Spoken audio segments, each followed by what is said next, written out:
What's that sound? It's aliens and they're living in your town. They have arrived. What? They're all around. So many aliens living in your town. Hello, everybody. Welcome to another episode of the Weird and Whatever podcast. We are coming back from a bit of a break, and it is our great nation's birthday. Happy 4th of July. Happy 4th. Yay. Happy birthday, U.S. Yeah. How are you guys doing? Good. Not bad. The band is back together. We apologize. I'm sure the levels are going to be off. There's going to be a lot of loud me. There'll probably be very soft Denny's, a very loud Beckett laugh. But so what's been new with everybody? Let's get an update. Beckett, what's new in your life? Just surviving this heat, hoping we have a mild hurricane season, and just working a little bit here and there, and no traveling, surprisingly. That's it? You haven't gone to like the Arctic to go save polar bears? I think I'm going to go to Cali for my birthday, but that's it. Okay, what are you going to do in Cali? Smoke a lot of weed, drink some wine? What part of Cali? Hopefully. Southern. Southern California? Yeah, Malibu. That's cool. Malibu. Okay, yeah, that makes sense. Malibu. When I went to California, I went there one time for a radio convention, and it was not Malibu. No? Let me just tell you that. No. What did you go to? It was like Santa Cruz or something. Well, it was outside of L.A., and I don't do big buildings well, so I drank a lot. I actually don't really remember L.A. that much. Sounds about right. Vicky, how are you doing? I'm surviving. Yes, I know you've had some personal issues going on. I know that your mother had passed away. Yeah. We are sorry to hear about that. Thank you. How are you doing, though, mentally? Mentally, I keep forgetting things. Like, I will go from one room to the next and forget why I went there, so I'm still not, 100%. It's a day-to-day. Sometimes it's hour to hour.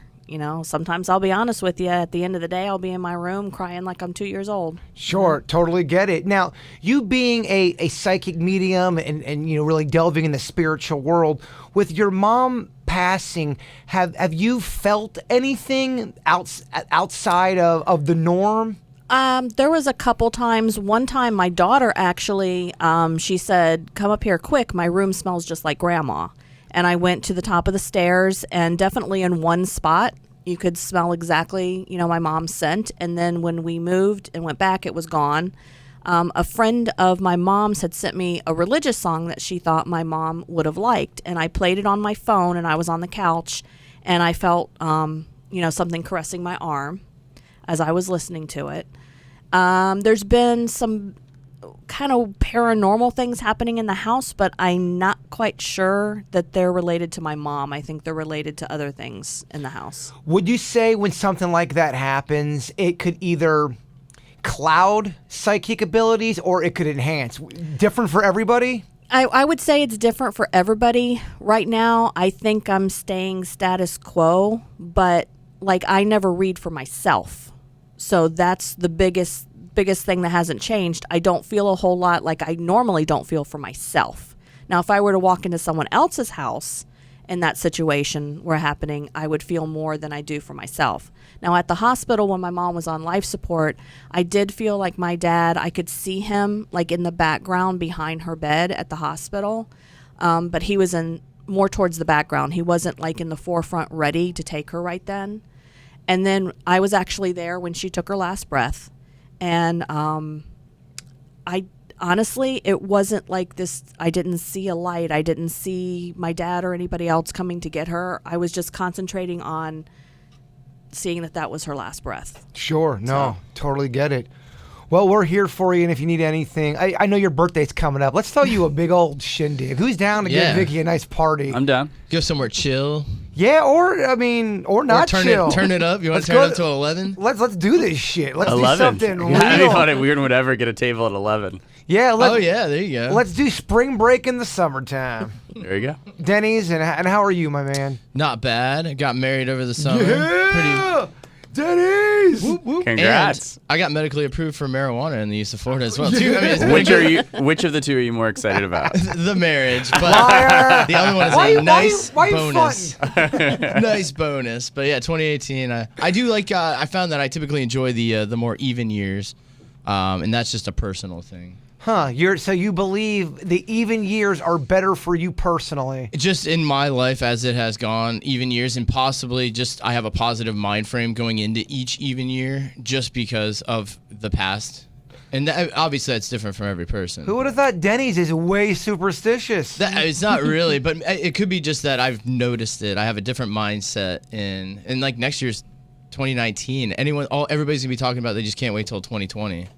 So it's almost kind of like 19's kind of like a throwaway year. I just can't believe that it's already July. It's 4th of July, Blowing man. my mind. I swear to you, it was just New Year's Eve. Yeah, it's crazy. I don't get it. They say when you get older, it all speeds up, even the shitty It times. does. Even when let's say you're 48 years old and you're stuck in algebra class and you hate algebra, they say that still goes by quick too.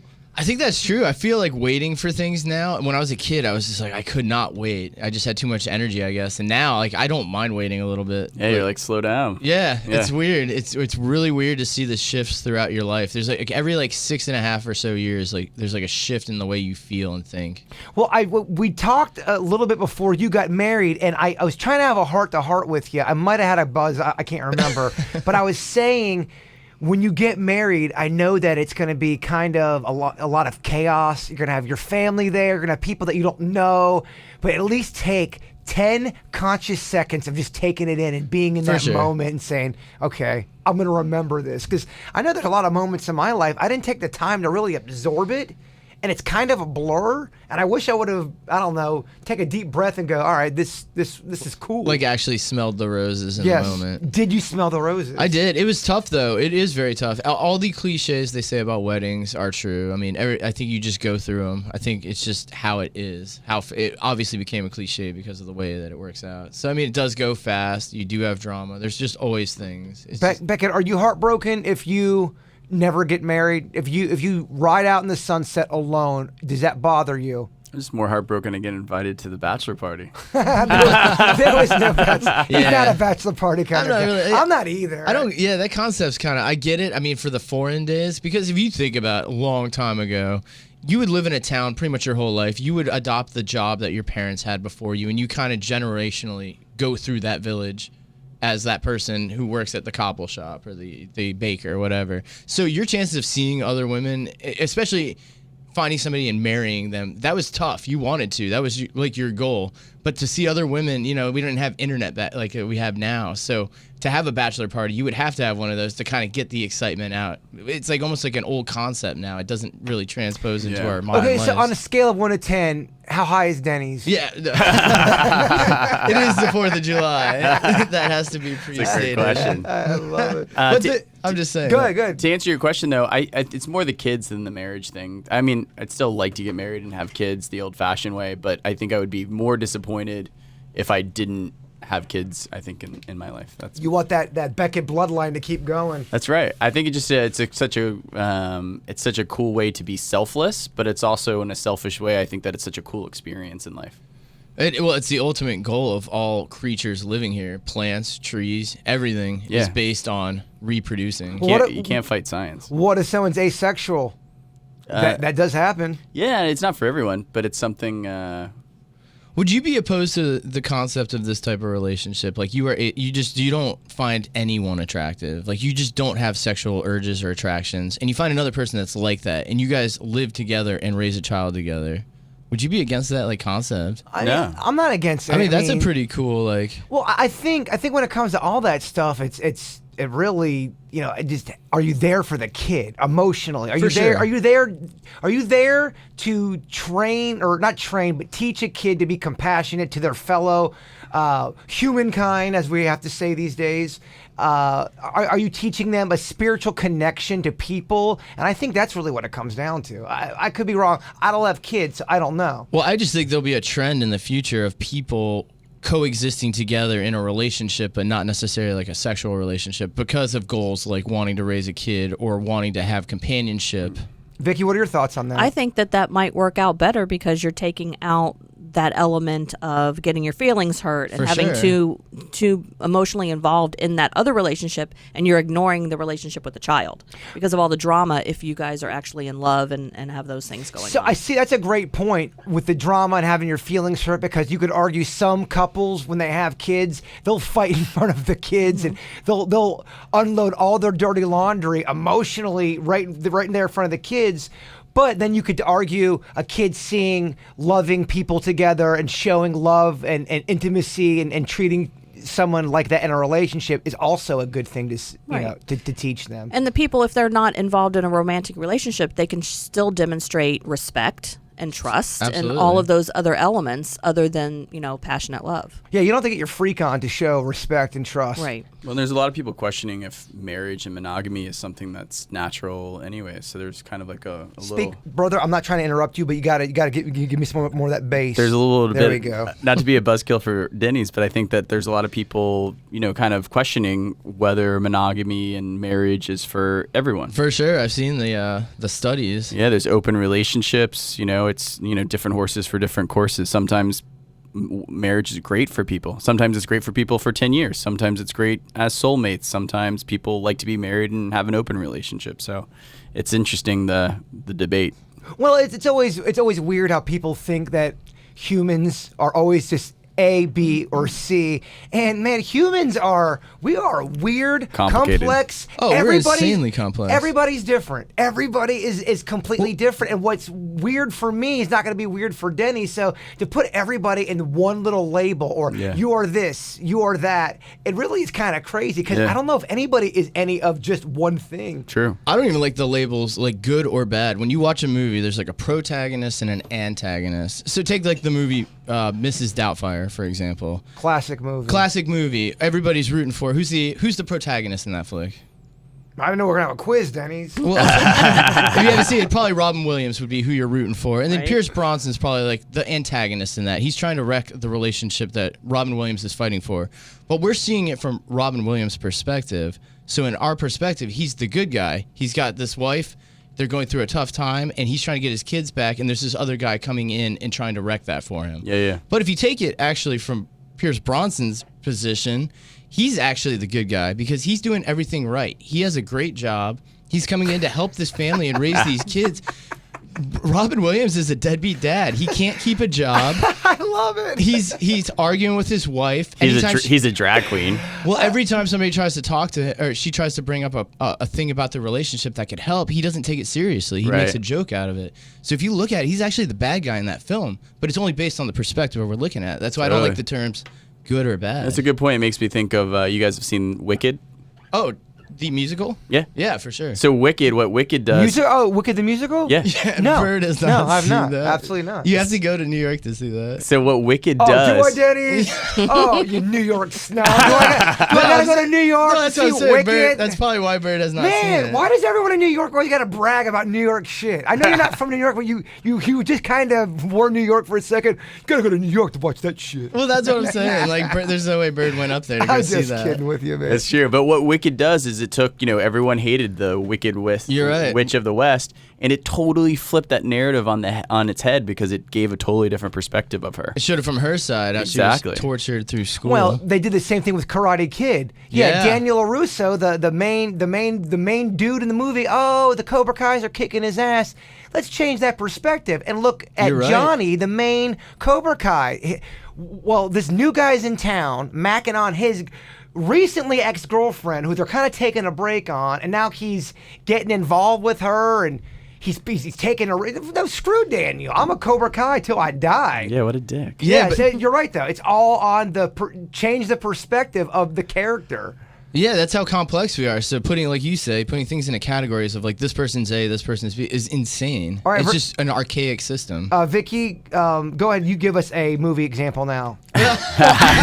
Actually, I was going to make a point. It's like I get in a lot of trouble and flack from my friends because whatever the situation is, and one person looks like they're completely wrong, and I'm always like, well, if you really look at it from their point of view, blah blah blah blah blah, and I always defend the person that everybody else is attacking because I always find some element. So it's the same thing. Absolutely. It's just I'm looking at it from a different perspective. But with that said, though, sometimes someone can just be an asshole and they're flat out wrong. Absolutely. Oh, absolutely. And you try to put yourself in their position, and you're You're like, right. oh, no, screw them. They're just a douche, and they're being mean. Yeah, but most people are a douche for a reason. Yeah. You know, do- something happened to them. They're a douche for a reason. sure. Do you think people who are douches, it's all because they are insecure and they have their issues that they're dealing with, that they're struggling with? Or can sometimes somebody think they're awesome and be just a douche? Because I've heard that too. Right. I mean, but the nature, a lot of douches are narcissists. For sure. And the nature of narcissism is, even though it outwardly looks like they think they're the greatest, they actually have bad self-concept. And that's why they have to project the image that they are the best. So you think there's no one out there that's like, I'm the shit, I'm the best, and they really believe that, and they walk around belittling people and treating them terrible I because think that's they a possibility, They really too. feel like Possible, they're better than anybody. Yeah, it's possible, but I still think that there was something somewhere along the way where someone told them that they weren't. Becca, what do you think about that? I don't know why we're hating on douches. Douches, like it's a great thing for society. I think we're giving something that's great. What was that Seth Rogen movie with the hot dog party? Sausage Fest. Sausage Fest. Did you see that? I hated Sausage it. Party, that's it. Yeah, but they had the douche. You remember the douche? I do. I know. I should have liked that movie. I hated that movie. Really? I thought it was a terrible movie. You liked it? I thought it was kind of funny. Okay. All right. Yeah. I don't know. I think that a lot of people are probably misunderstood. It doesn't give anyone an excuse to be mean to someone else. But you said there's a reason we need douches. Go ahead and explain that. I mean, like the actual real douche. Oh, you meant like Oh, you meant the I'm feminine saying, like, product. yeah. Why are we giving it such a bad rap? Oh, And, like, and, like, I honestly thought you were giving some kind of deep social commentary. You could argue that we do need the douche in society, though. totally, but we use it in a derogatory fashion. But the douche also compels people to be angry at them and to either do better personally or to avoid the things that they don't like that person's doing. Well, we talked about I think our last podcast about comparing yourself to others. Sometimes it's okay to compare yourself to a douche, like you're saying. This is what I don't want to be. Well, Totally. that's why people probably like reality TV, because it makes them feel better. I'm like, look how crazy these people Well, 'cause- are. Like, it totally makes you feel better about me. Normal people probably don't just yell at each other in public like that. So when they see it on television, that's almost like filling a void that they, probably deep down want to do to their boss or something. And it's weird too when someone's a douche, and barring anything that's legit bad to do to somebody, Absolutely. if they're a douche and then all of a sudden they become humble and they admit that they were a douche. For me, I instantly forgive them. Like, Yes. all right, I'm kind of like, I feel bad for them all of a sudden. Yeah. It's weird. I think humility is such a huge trait. And if you don't have that, you're going to really suffer. Yeah. Humans by nature want to see that. Like, think about like the boss you hate. You just like, they constantly screw you. You don't even think of them as a person. You just hate their guts. And then you see them cry or something sad happen. It almost turns 13 years of anger at them around in a second. I agree. Now, there are going to be some people that listen to that and go, no, For no, sure, my, for sure. But yeah, Nothing's 100%. I think that there's something to that. I think humility is an attractive quality to the human species. Well, I think I'll give you an example why you're exactly right, is that's the balance that I think that successful comedians need to strike. They need to be self-deprecating to be kind of a jerk, because they make fun of people and they like Kathy, what's her name? Griffin. Not Griffith. Not Griffith. The lady. Ireland. The lady that was Kathy Bates. She did the red carpet. She did the red carpet that she passed away. Kate Spade? Are you talking about the designer? No. She was the blonde lady that was Okay, Vicky, your turn. always Joan Rivers? Joan Rivers. So she, Oh, jeez, Joan Rivers. Well, you guys are back going in- on the name that he threw out, and that had nothing to do with it. Joan so. Rivers, but she was so hard on herself that it almost gave her balance to be hard on other people, And Sure. yeah, Oh, absolutely. And She was pretty fascinating. I think that if you're self-deprecating and have some humility, it kind of gives a little bit of a balance. Well, people just want someone to be cool, man. No one wants to hang out with somebody that that the whole time you're hanging. You ever have that where you're hanging out with somebody and they know that they think they're better than you? You're just like, You can "Fuck feel you." it. Yeah, they just know they think they're better than Yeah, you. they try anything you say, they try to stomp on Or it. it's just they're anything you just- try to say stops. Just everything's better. I can't really articulate Just like if you it. guys were born. You're talking about the one-upper. Just some Or of just that. they just look at you and they're just like, I'm better than this. Like they consider you a different cast of person. You can tell whatever you say they think is dumb or they dismiss it, and you're just like, screw you. Yeah, totally. But you wonder where that comes from, because you could also argue that douche is born from a person who does everything right, does it by the books, does it perfectly, and still gets punished for it. Like, he's doing it right, but society just... So, like, at his job, he's doing it better, but the guy next to him got the job. At his home, he's doing it really good for his kids, but his wife still yells at him. It's just... That could turn you into a douche, too. Yeah, that can turn you into a bitter prick. All right, gotcha. There's a subcategory. I don't know, douche. I don't know. Douche has got a... You're right. I guess you have the confidence about you. Look, I'm a douche myself. What do I know? Let's get into an email. We went on a nice douche rant there. Okay, this is about the seance. We're getting called on blast, and I'd like us all a chance to express our feelings on this. Do you guys think you got Jaybird's dog Chewy sick from doing that seance? We did a seance when I was a little bit younger and dumber. My cat got so sick until we cleansed it with white feathers. All right. My mom always blamed me because I did the seance in the house without her permission. Just wondering if you guys feel any responsibility. Tamara from Miami Lakes. Anyone want to take that first? I'll be the first douche. Go and for I'll say, no. First of all, it was an EVP session. It was a glorified EVP session. It was not a quote-unquote seance. So, right there is a distinction. I always take, issue with calling it a seance. There was quite a time period between when we had the session at your house and when Chewy got sick.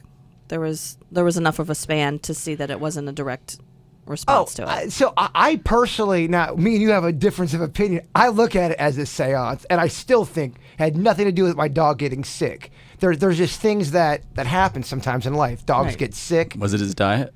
No, it was not his diet, you judgmental prick.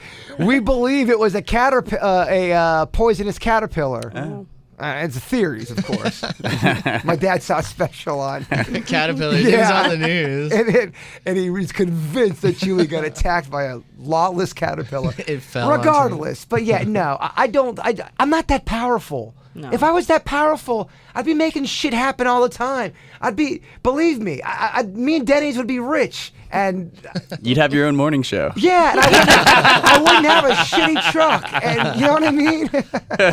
I'm not that powerful. We're not that powerful. I wish I was. But no, I don't think we had anything to do with my dog getting sick. Yeah, I agree.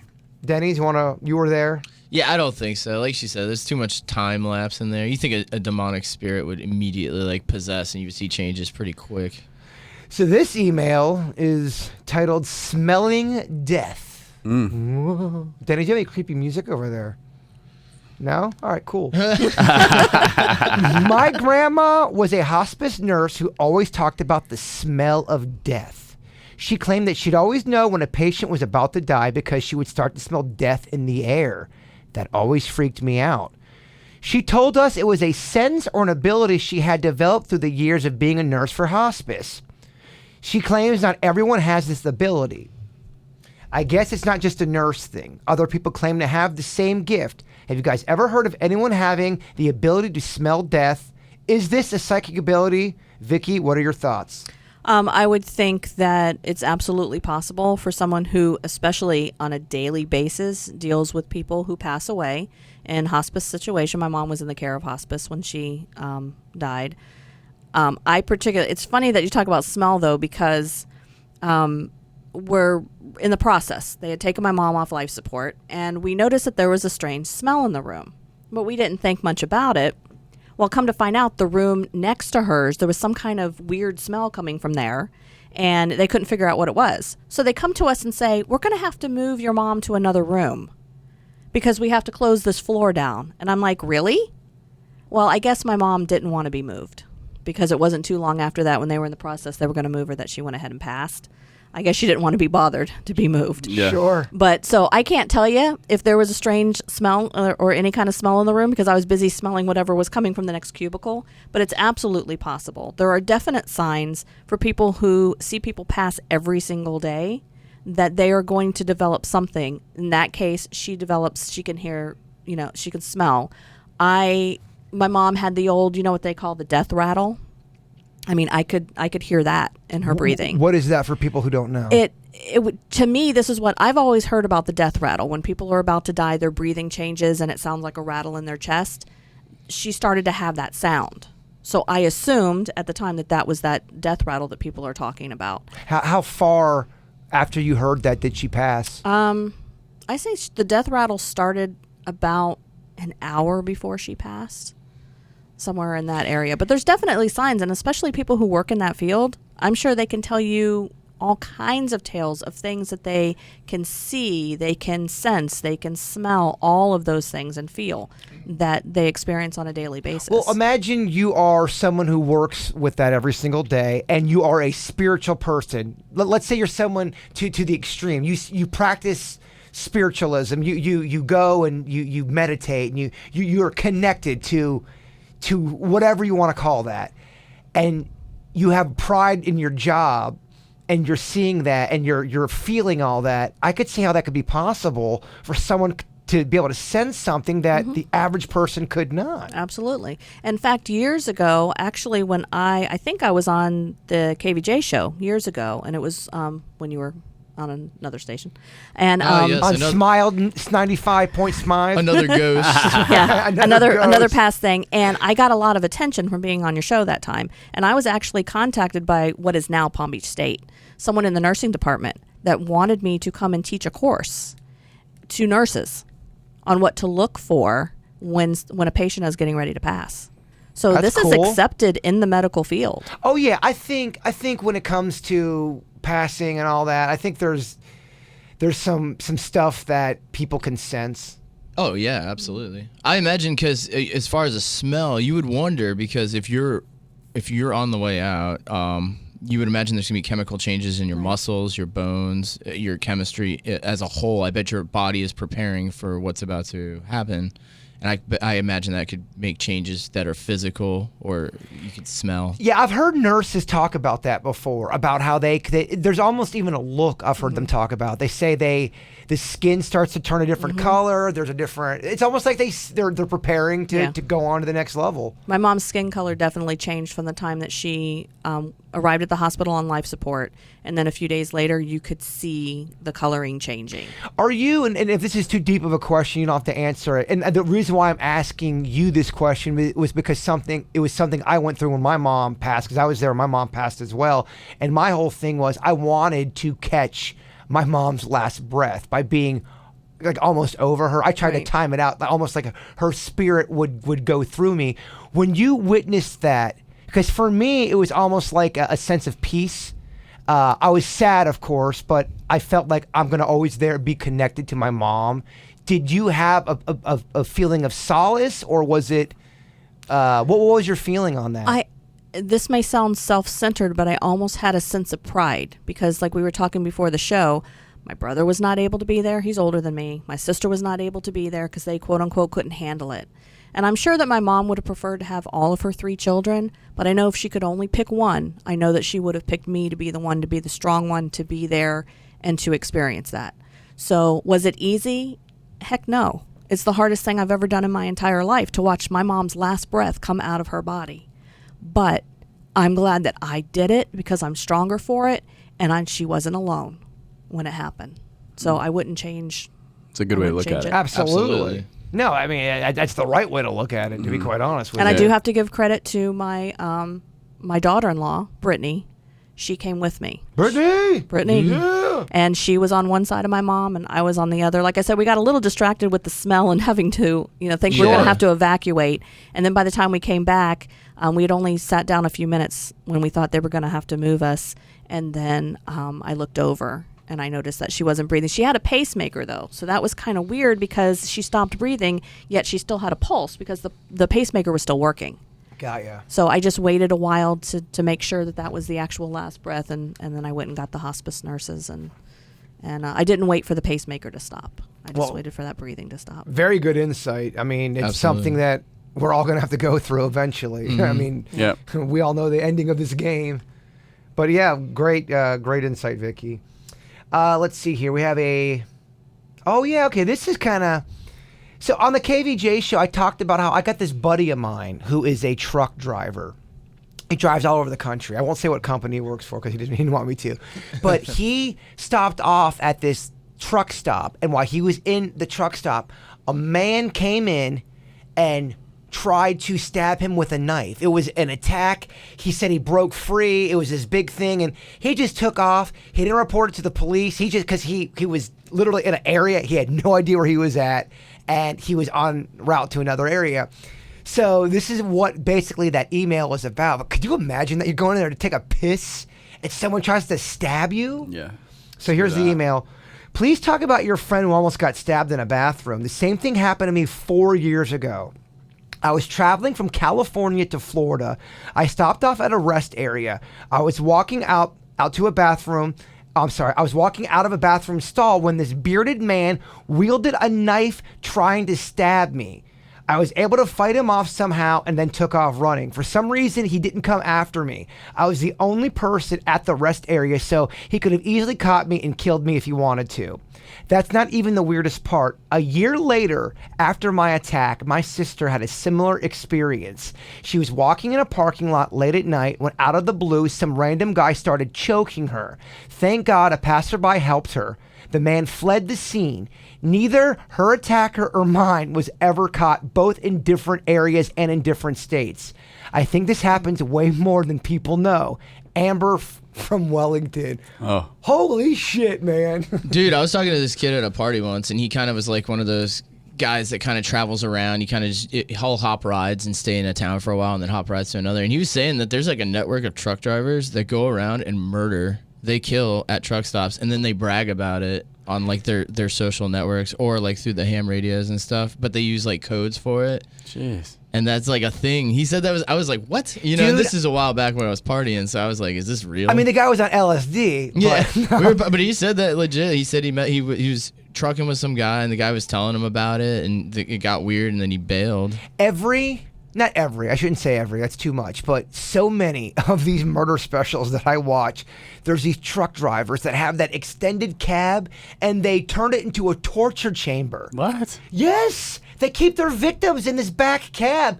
We talked about this on the KVJ show. Yeah. We had so many truckers calling saying, yeah, there are some seedy people. The reason why, if you're a psychopath and you want to kill, you drive across the country because you have an alibi for driving. Yeah, there's no way to connect you to that area. If I was a murderer and I'm driving through Omaha, I have no ties to Omaha. Right. And then I have different ways of killing people. There's no way you're going to catch me unless I really, really mess up. And part of the problem is, and according to that email, both times, nobody bothered to inform anybody that it was happening. My buddy didn't even, I said, well, did you call the cops? He's like, he goes, He's like, well, how do you call the cops on that? Yeah, he's like, I thought about calling the cops because I didn't even know where I was at. I started Googling things because then I'm going to be late. Now I'm going to be stuck 3 hours talking about some guy that they're not going to even look for anyway. I think you definitely call 911. I agree. Yeah. There's cameras at truck stops these days. Mm-hmm. Like you definitely, I mean, you got to think about the next person too. Like you can't let that one pass. Dude, I totally get it. But it's not like someone cut you off on 95. Like that's pretty serious. Vicky's right though. I bet you any money that I guarantee you we'll get 10 emails from people said, when I was 15, some guy tried to stab me and I was so scared and I didn't report it. Guarantee you that. Oh yeah. And if you live in a particularly violent area, I mean, you probably get assaulted occasionally through your life. My friend's dad, who was our baseball coach growing up and was also a well-known oral surgeon in Boca Raton, he was on a road trip in South Carolina, got jumped in the bathroom, died. Got hit with a brick in the head and jumped, and I don't know if they were trying to rob him, whatever, but this guy had like life by the balls. Like everything was like amazing, and just random road trip, went to the bathroom, got jumped. As depressing of a story as that is, let's turn that into a positive.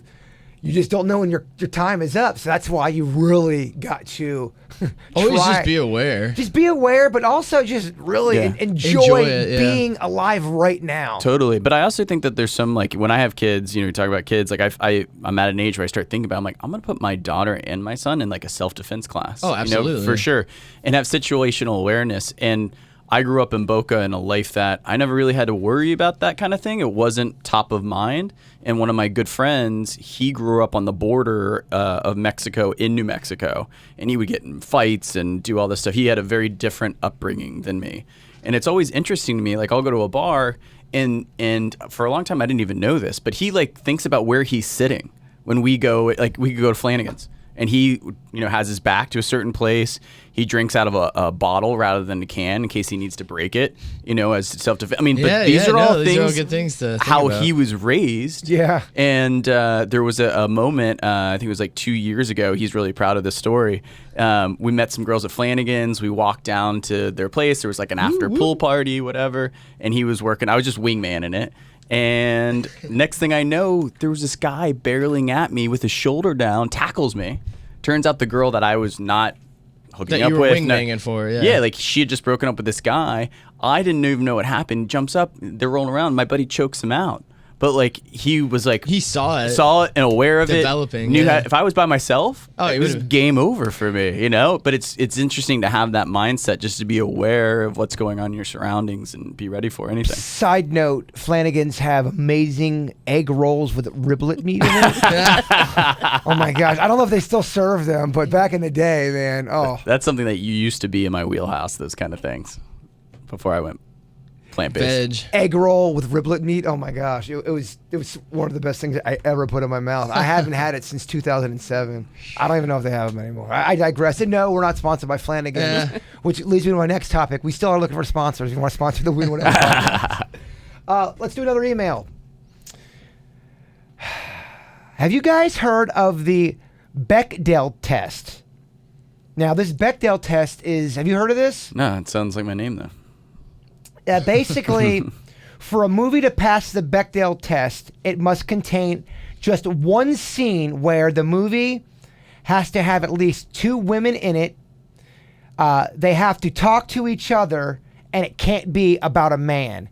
So there's this study that shows like half of the classic movies of all time have, this is what the email says. Have you guys heard of the Bechdel test? It might explain why there are so many women playing lead roles in action movies these days.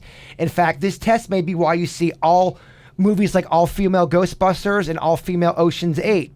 Was just wondering if you guys have ever heard of it. So I had never heard of it. I started looking into it. It's basically this test where people started evaluating movies, and like half of the movies were women, when they were in the movie, they never had a conversation with each other. And if they did, it was only about men. Well, that makes sense, man, because if you look at when movies first started, it was probably a very sexist Oh, industry. yeah. I mean, it's run by men, and there was no laws yet on ratings or how movies were supposed to be. You could make a movie about anything you wanted and put it up for the public to watch, and they took so long to make, they would take any of them. So you would have to imagine that over time they realized the ridiculousness of just putting a female in a scene just as a placeholder in that shot.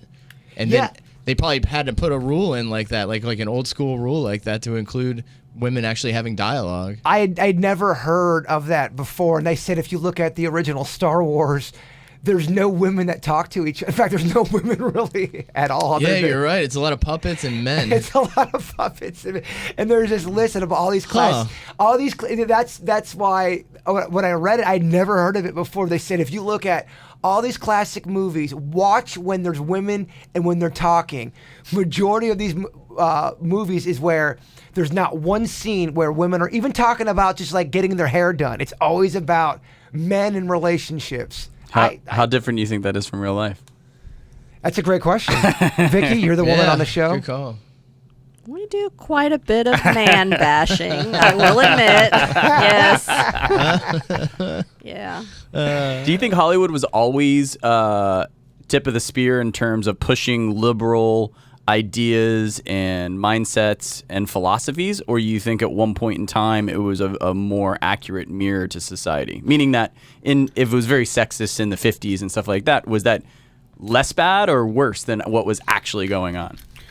Well, I think obviously everything that's gone on in Hollywood, I think it's becoming, they're flushing it out. So it's going to be better today. There's no way it's not. I mean, women are making the whole women making the same amount as men. That's all being addressed as back in the day. Right. I mean, it wasn't even on the radar. Yeah. So I would say it's better than back then. Yep. I mean, would you not agree or no? Yeah, I totally agree that it's better now. I think it's more accurate now, if you're saying for the portrayal. But I just think that even from then and to now, I think people just put too much stock in what celebrities think and feel. They're a lot of times the people out in Hollywood, they're the most screwed up people. They're literally out in Hollywood trying to get a movie role. I don't think those are the people you need to set your moral compass to. Are you asking if like Hollywood's always been liberal like it is now, Yeah. or it became that,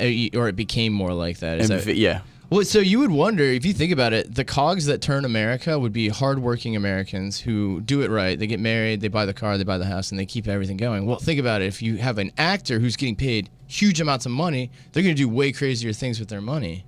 So they're not going to be necessarily turning the cog of America. They're more, I'm going to take these trips, I want to experience the life, and then they come back with ideals. So I would imagine actors have always been, because to be an actor yourself, you would have to be a pretty Progressive thinker and outside of the There's realm. a type of person who becomes an actor. Sure, Exactly. So for then, sure. then their influences, with the more money and power they get, their influences would then probably leak onto cinema, commercials, TV, And look any at format. the McCarthy era. I mean, he targeted the industry big time because they were more progressive in their thinking. They weren't as conservative, so they were easy targets for Right. McCarthy. Interesting.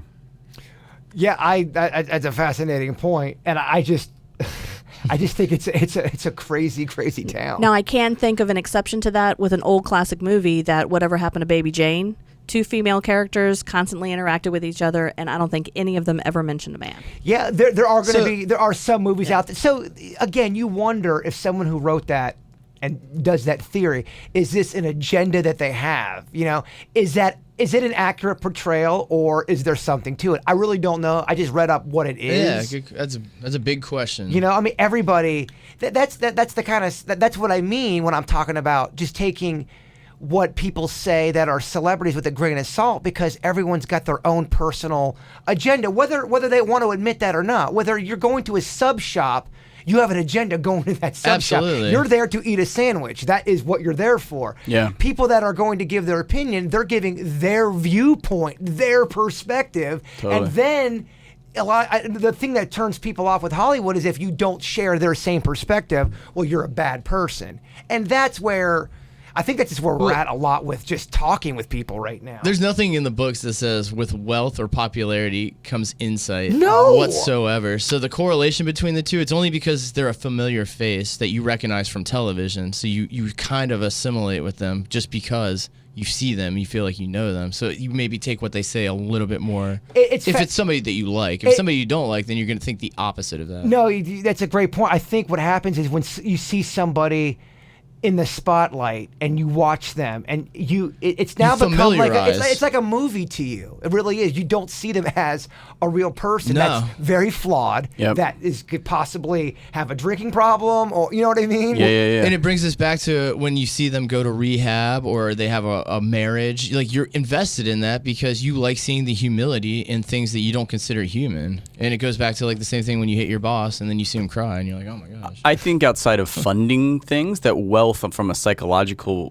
point of view in terms of listening to the platform that someone has less influence than the actual celebrity aspect. Like someone can not be super wealthy but have a lot of celebrity, like some reality TV show. Yes. So I think that my point is that I guess the wealth is less of a factor, because you can have some crazy wealthy people that people are like, that guy's crazy, you know. It's a note that helps. Totally. It can totally help. It does. Yeah. It's not the factor for always, but it can help. I think that since the United States doesn't have a royal family, that's like our celebrity. Yeah. Where like the UK and all these other like that have monarchies, like that was their celebrity. You're right. And that was the way that and its influence. The celebrity has always, I think, historically had influence. Absolutely. For better or for worse. So we've hit on this subject, so we don't have to harp on it for a long time, but it's slightly new. I want to get your guys' opinions on it. It's basically a technology debate. Now, this is coming from a person that's emailed before, and they are a big tech head. They love technology, but they're starting to Bring it on. have second thoughts. All right. I had to edit down the email. Do you think we are better off because of technology today? I used to think we were, but now I'm not sure. I feel like it's changing us as a species and fast. I get that we are more efficient, but is that always a good thing? Sure, we can FaceTime and communicate with our loved ones much easier and quicker, but we can also frame our loved ones much easier and quicker. My fear is that humans are losing their souls and they're losing their way. We're turning into angry zombies. What do you guys think? Shay from Vero Beach. Interesting email. Oh, yeah. I do think that's, and I, without a doubt, have the same concerns as Shay from Vero Beach. I think technology's got some really cool stuff. But I also think, man, it is doing some harm. I think it is making people into assholes. I think it's making people very negative. I think that it's easy to give anybody power now. And I think if you don't think that's a dangerous thing, I don't know. We're going to disagree on that subject. Anyone like to chime in on this? Well, earlier we were talking about, making the most of memories and living or whatever. And that's one of the things that I found with technology is everybody knows I'm a huge band parent, love the performances, whatever. And at first I was always with my phone filming. And then I realized I'm really missing the show because I'm looking through this little tiny screen when this whole big thing's right in front of me.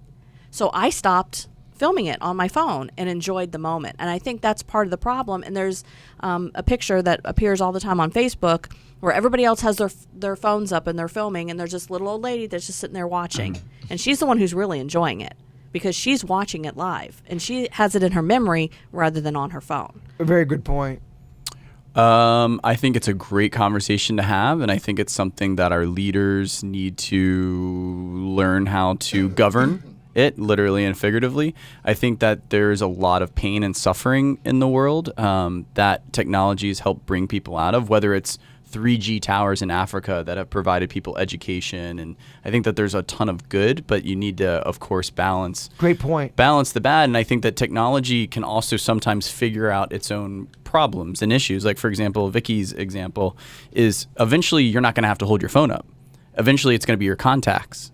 And you can just view it, and then you can just go back, and you can still be in the moment. So there's sometimes technology can solve its own problems, but I do think that there's the soul point is a good comment. Well, think about someone who is 8 years of age right now, and they're growing up. They're going to be 30 years, and their whole life was looking through a phone and being on Twitter and talking to people through Twitter. That's their norm. So what? Is anybody right? Is it just the time that you were born? That's what you think is normal? That's what you were raised to believe? And then when that's the question. Is anything right? Is anything you know what I mean? I mean, not to say anything's not right ethically. Yeah, I hear you don't treat people terribly. Right. But I'm just saying they're going to think they're doing it right growing up. That's their normal. I think about, like you're saying. It's different from yours, so it's looking wrong. through I'm missing the concert. I'm missing life. They're thinking, oh, I got this on I'm going to send this out to Twitter. I can watch this as many times as I want. I'm going to put this on Snap, whatever the kids are saying. I don't know. But different perspectives. Who's right? Nobody is right. Or as, you know what I mean? Yeah, technology is just too powerful. Technology is like a sword. You can use that as an easy analogy. It can defend, but it can also attack. Yeah. So it does both. It can help you or hurt you. Well, your chances of you having something positive happen in your life, they go up. Oh, I put a picture up on Twitter. I'm going to get compliments. The more people that normally, if I'm just walking down the street, are going to say something nice to me. With that said, though, so does all the negative comments. Your chances of having your feelings hurt or you feeling like shit go dramatically up. See what I'm saying? Your risk of feeling good or bad. Risk or reward, it's huge. It goes up. That's what social media does. And some people can't handle the negative. Totally. They short circuit. Totally. Yeah. Well, to continue Denny's analogy, it can be used good and bad. But when you go from a sword to a gun to a nuclear weapon, and that's all advancements in technology, the upside and the downsides, like whether it's nuclear power or nuclear holocaust, when you had to have in medieval times and you had to march, for a year to fight people in a sword battle, and you lose half your army to the flu, and to some winter or whatever. Like, that was a more conscious decision. I always say, like, when you stab someone, that's a conscious, very you're real, inches away from you're them. inches in it, but with nuclear, people can just now with technology hit a button and just wipe out And that societies. wipes out any bad conscience from right? it, So it too. just takes one main bad actor, like to create a nuclear holocaust. So the pluses and the minuses get more dramatic and more scary. Let's say me and you, and it's obviously not the case, but we knew Denny's was just kind of a prick and kind of a vindictive person. That's we've all known that person, right? Right. Somebody that would maybe lie. Goes out of their way They're going to steal, hurt you. cheat, lie, to do whatever it takes. Let's say Denny's was like that, and he was such a bad person, and all of a sudden he goes on social media and says, Ryan Beckett is such a jerk. This is what he did to me. He stole money from me. He's a cokehead, blah, blah, blah.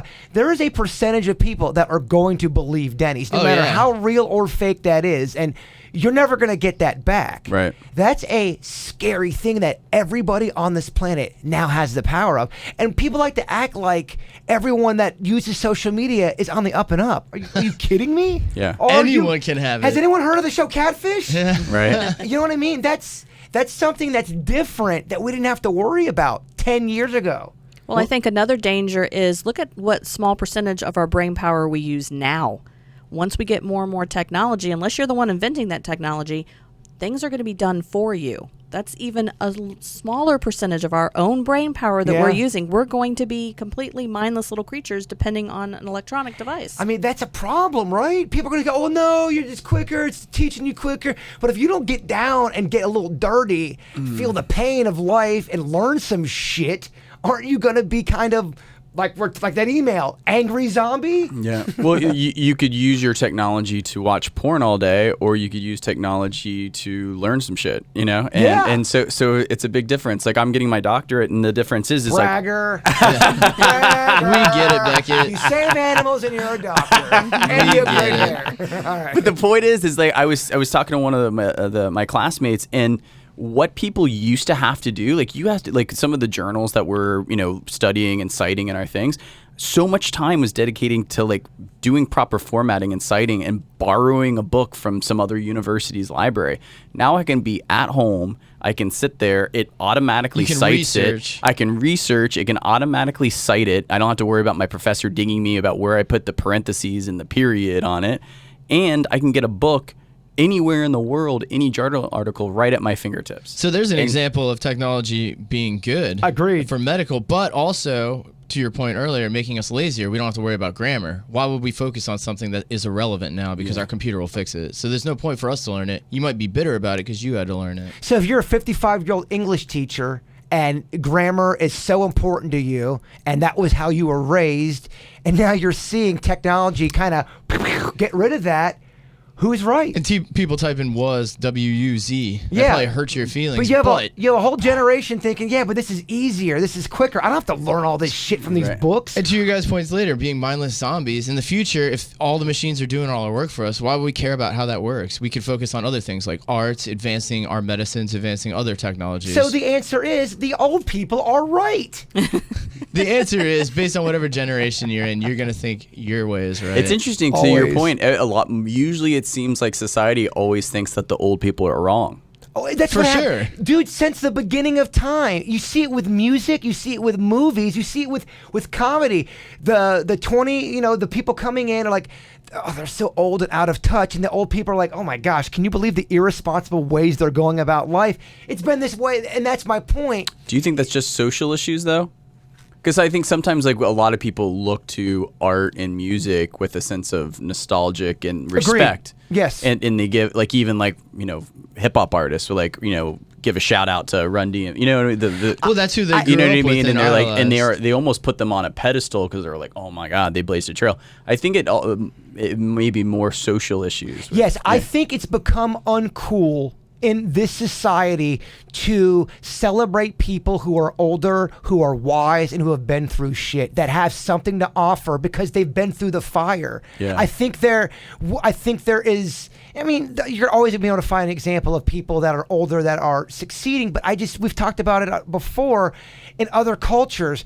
The older you get, people want to more be revered. around you. They want to learn Totally. from you. They don't put you away like an old bag of beans and you're not worth anything anymore. They're till the day you take your last dying breath, there's something to learn from that person. And I feel like in society in modern times, it's not as cool anymore. Yeah. Well, And it's got to be the new thing. It's got to be quicker.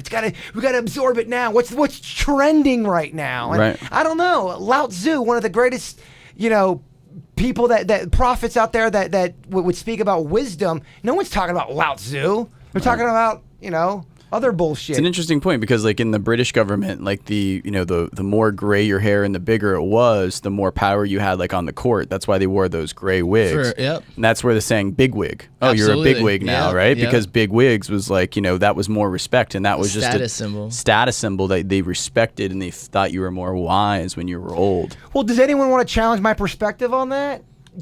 Am I wrong to say it's an uncool thing to get older and wise, or do you guys feel that too? Because that's just my opinion. That does not make me right. I think you're right. I think that sometimes if anyone says anything, for example, like that's racist, like we discount everything else that they have to say, right? Because we're like, that guy's out of touch, whatever, and we mute any other knowledge or wisdom we can get from them, because people socially, that was their norm, to your point. So now they're in their 70s, we discount everything they say.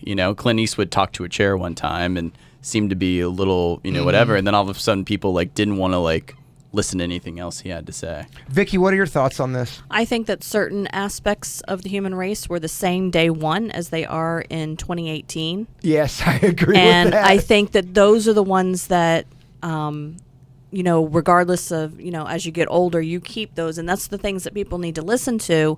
But unfortunately, they're caught up in what's now and what's the modern way of thinking and just discount all of these other life lessons that people are trying to say that have been the same since day one. You're completely right. There's just certainties in life that are not going to change, really. Right. They're just not. And so what they do is they just dismiss, because they can't use their smartphone, they just dismiss the wisdom that this other person has, because they can't see past the fact that they don't know how to use a phone.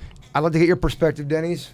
Yeah, so Western ways is we're kind of like fast paced. We like technology. We like things fast. We want everything bigger, faster, better than every other country. So in that attempt, we also don't want to be held back by things that delay us or to cause any inconvenience in our normal life. So like as parents get older, a lot of families will just put them in a home or put them somewhere else so they don't have to worry about the day-to-day, because it takes a lot to care for somebody, and that's just our focus here in America. In other countries, like you said, the Asian cultures, a lot of families will live generationally in the same household, and they'll add rooms to their house to continue the tradition of their family, and they will literally have all the way through. Same with Spanish cultures as well. They carry their whole family all the way till they die, and then the next generation carries their whole family till they die. It continues forth. I love That's that. a cool way of It living. is. That's cool. I think Nadal still lives at his parents' compound, doesn't he?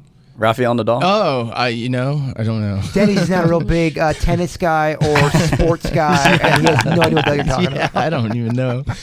But That's a very cool thing. But that's not that's just because that's how they were raised. If that same person was born and raised here in America and they were taught the other way, hey, keep moving, that's the goal, then you're gonna do whatever you were raised like, unless you took the time out of your life and researched other cultures and decided you liked what they do. So my dad moved back here from Texas, and instead of him getting his own place, I said, well, just move in with me.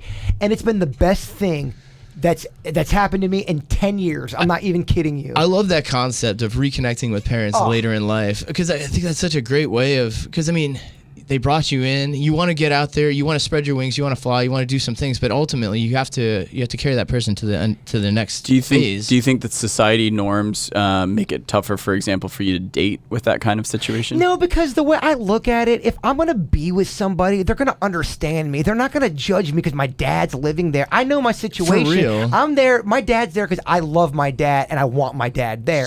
My dad's not there to help me out financially. I think that's a different perspective. It'd be one thing if I was my age and I was struggling and I had to have my dad there. I want my dad there. And if the way I look at all that stuff, if someone's not going to understand who I am, well then, go pound sand. We're not meant to, I'd rather be alone than to be in a relationship where I feel like, oh, they're not going to like me for that. Yeah, screw that, man. That's so for you the actually birds. think it's a good filter? I love having my dad there. And I think anybody that gets that type of thinking, I mean, I want to align myself with people who are going to probably have the same, way of thinking. Not to say that I can't be taught ways of thinking from other perspectives, but yeah, in a relationship, I think you have to match some things. On course. You got to be able to match things. And anyone that would be, you live with your dad, really? I'm so outy. I'm like, fuck you. Yeah. Well, I lived with my mom for the last 14 years. Yeah. And I have no problem saying that. Exactly. Absolutely. My dad died a long time ago, quite a while ago, and it was a big house, and the situation presented itself, and I knew that at some point someone would have to take care of her, and I was the one that took care of her. Yeah. It's a weird Western stigma we have about parents living with you. It's weird. And to piggyback what you're saying too is when I say, even if I was in a situation where I needed my dad financially, there's nothing wrong with that. You shouldn't be ashamed of that situation. If you and your dad or your mom or whoever you're in whatever living arrangement and you're both cool with it, then, and we're going to judge you for that, they're not the right person for you. Totally. You know what I mean? Yeah. I think there's other things that are important in a relationship. Yeah. On board. Agree. Said the guy who never really has a relationship. It's real easy when you're single, man. Okay, let's do some Would You Rather. Who would you rather? Mr. Beckett, this one's for you. So it's a bit of a paragraph, so let it develop. Okay. Would you rather have Jaybird and Denny's be the only people you can ever sleep with for the rest of your life, and you must have sex at least 12 times a year, or... Wait, sleep with sexually? Yes. Okay. Yes. Oh, yeah, come on, Beckett. Or to be in love and married to someone who cheats and sleeps with you, or sleeps with other people on you the entire relationship, and you're never allowed to break up. And you can't sleep with anybody else. So you're basically in a relationship with someone who's cheating on you, and you can never go outside your marriage. You have to watch them cheat on you. But she's still having sex with me? Yeah, but she's having unprotected sex with, so... Oh, you're throwing that in there now. You're making it worse. It's in there. It was in parentheses. Dude, if she's throwing it around, there's a chance she's going to catch something. Can Beckett have a kid? Beckett can't have a kid, but I mean, the kid's singing, the mom is bringing dudes in left and right. I'm going with the slut. You're staying with her. Mm-hmm. Really? Beckett wants that kid, man. Yeah, and I'm not gay. Okay. We'd be real gentle, but Beckett. your heart's broken the entire time. Like, you're living such a... Who's the top, who's the bottom? It's whatever you want. It's really whatever. It's whatever you want. Oh, yeah. Well, that's good to know either way. You definitely go with the unfaithful woman who's cheating on you. Yeah. Who's gonna? All right. It's not like I haven't been Man, there. we would It's not fit like I like a haven't been. jigsaw. It's not like I haven't been there before. I mean, yeah, but you're able to get out of that situation. Right. This one you're stuck for life. In either one, I'm stuck for life. What's that? Yeah, but we're cool. Yeah, we're not going to make you cry or nothing. Exactly. Yeah, but I can still come have a beer with you guys and complain about my whore of a wife. Oh man, I don't know. Yeah. I don't know if I could live in a loveless marriage like that. I don't know. We could do a pretty kick-ass, triangle or a pyramid. If you were presented with that, it was me and Beckett. Are you taking me and Beckett, or would you be in the relationship with the woman that's cheating on you? I'd be with you guys. Would you really? Yeah, because there'd be joy in it. And every now and then we just bang each other. Yeah, I think you could get past it. Getting weird on Independence Day. Okay, two completely different opinions. Okay, Vicky, your turn. It's not going to be as weird. Okay. You have to always lie to your loved ones about everything and rip the people off that you do psychic readings for. So everything you're a liar. And your lies affect your loved ones so bad to the point their lives fall apart. Oh, there's no way she picks that one. Or hold on. You don't even have to read. I don't care. I'll eat snakes, whatever. It's fine. is that too? Okay. Or did I not write it? Oh, okay. Here we go. Or every time you walk into a room or you're near someone's pet, they die automatically. Oh, you really had to do that. So that means that even if let's say Beckett has a dog and you look at the dog. Okay, lights I'm out. still going to have to go with the pets because I would just warn people before I come over. Oh, you're not allowed to warn anybody. That's you just walk in. That was in He always parentheses. throws something in. You guys, there's no loopholes in these. It can't be easy for you. I do not have the ability to lie. I am the worst liar. I cannot do it. I could not live my life that way. I'm sorry. There's just got to be some. Okay, as much as I love animals, I could not lie and I could not rip people off. Okay, so hashtag screw the animals. Okay, that's nice, Vicky. I just stay away from animals as best I could. There's sometimes you can't help it though. Every time you walk inside, birds are just falling. Yeah, I mean, every time you walk by a bird, squirrels are falling. Yeah, it's just you raining have, animals. Yeah, you have to stay indoors basically. That's fine. Okay, Right. you know that's Jeez. your answer. You locking it in? I thought you liked animals, but who knew? Denny's. I'm just playing. Would you rather live your life without video games, weed, and playing an instrument? You can never play anything. Or That's the big three right there, by the way. or you have an STD incurable that also infects Jen and that you don't tell her about it, just happens. What STD is it? It's incurable. It's just an incurable one. Yeah, but that Nate- can not be that bad. Okay, just name one. Yeah, all right. So it's one of it gives you spots all the time. Okay, there you go. Spots. It gives you spots all the time. What is that? Is that the zebra? Or is that the giraffe? Zebra doesn't have spots, you dumbass Jason. It's chicken pox. What has spots? Zebra, giraffes have spots. Giraffe, cheetah, any of them. That giraffe, STD. Yeah, that you get everyone spots gets. every time. Yeah, that'd be rough. But Jen doesn't know, and all of a sudden she's like, Denny's, I got giraffe disease. And then you I got to can't put it give- in there that the kids would inherit it too. Vicky's right. And then I every mean, generation from then forward. Yeah, Yep. you guys have giraffe disease. What do you do? I'd probably have to give up the You things gotta I give- love. you gotta give it all up. I gotta give it up. I can't be giving out giraffe syndrome. Yeah, no, I think that's the right move. Beckett, In that same scenario? Yeah. Yeah, the same thing. you know that one's too lopsided. It was too heavy on one side. Yeah, that was still tough though, because I do love those things. But You I can could never smoke weed again. I could find new pleasures. like what? crack. No, you can't. You can't smoke it out. You can never get high again. Can't get high on No, anything. Come on, dude. There's High no on- loopholes. There's no loopholes in this one? No loopholes. You can't have alcohol. Nothing. Nothing. You can't even get Never a- ever alter the state. What about coffee or cigarettes? No coffee. It's gone. Any stimulant. You're anything- basically a Mormon. You're basically a Mormon. You can't even masturbate. Ooh, that could be the deal breaker. That's a bummer too, man. Oh, dude, it's such Sometimes a bump. you're just on the go. So you are still giving all that up. Yeah, you have to. You are a hero. Look at that sweetheart. Good job. Very nice. Gosh, that's tough though. That's tough. Okay, anyone have a would you rather I love the off the top of the dome would you rather. Does anyone have one?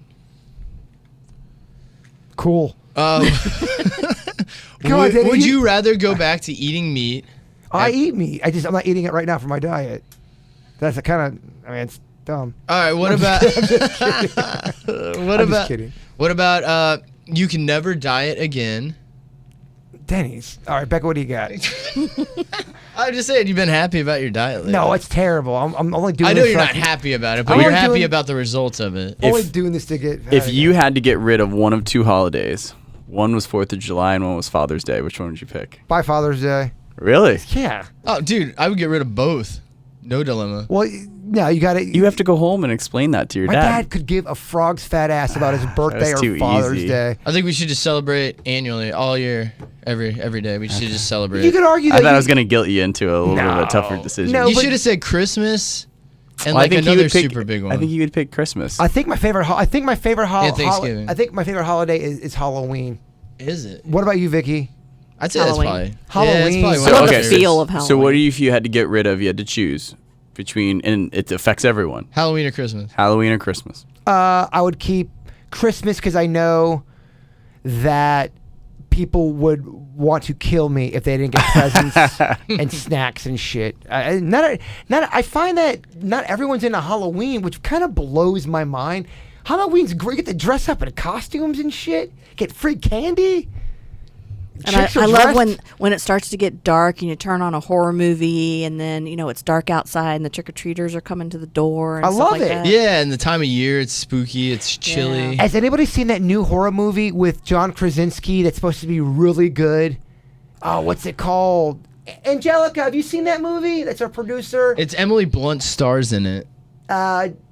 It's not Get Out, is it? No, Oh, it's not Get Out. Not Get Out. It's the other one though. Dang it, people are probably screaming. Isolation or something. No, keep on. naming Just it. shouting random words. Yeah, it's John Krasinski and his wife Emily Blunt, who I have the biggest crush on.